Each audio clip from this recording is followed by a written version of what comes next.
my name is Keita and I'm here today with Urban Fitness Twin Cities to talk you guys through a few stretches that a lot of people, especially those who are a little inflexible, find a little scary or a little intimidating, especially getting into them and out of them.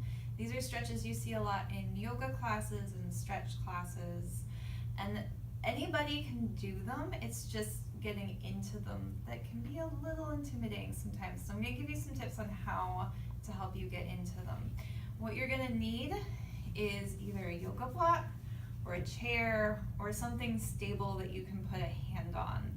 Preferably something they'll move around a little bit, but not anything with wheels, or you might just keep going.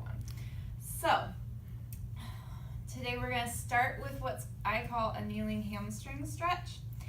And a lot of times you get to this either from an all fours position or from a standing position. We're going to start just kind of on our knees. And you can either have something higher or a little lower. But what you want to do, and I do recommend taking off your shoes because it is so much easier to maneuver your body around if you don't have a shoe that's going to stick and get in the way. You're just going to take one leg and you're just going to bring it forward into a kneeling position.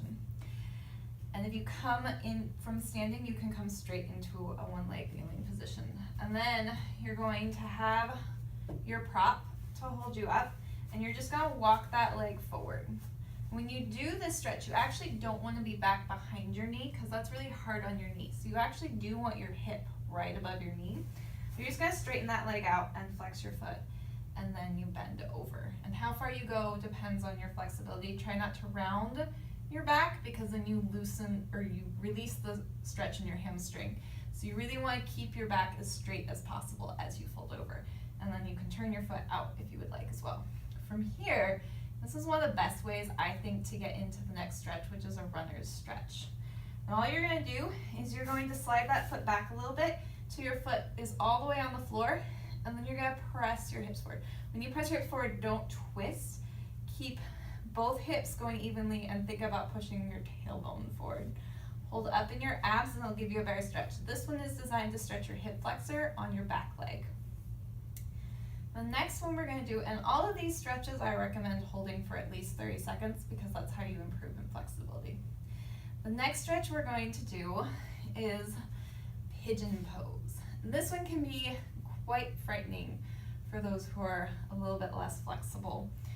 And for the runner stretch too, you can have a yoga block next to you so you can go a little more forward if you'd like. The pigeon pose, what I recommend is back your weight back onto your back leg. Then you're going to slide your front foot across your body until it's about in line with your opposite shoulder or slightly past. And then you're just going to push your weight forward and let that knee drop to the side. And if you can't go all the way down, you can keep walking that foot in and carefully lower yourself down to a full pigeon pose. So those are my recommendations for how to easily get in and out of a few of these slightly more intimidating stretches. Thanks so much.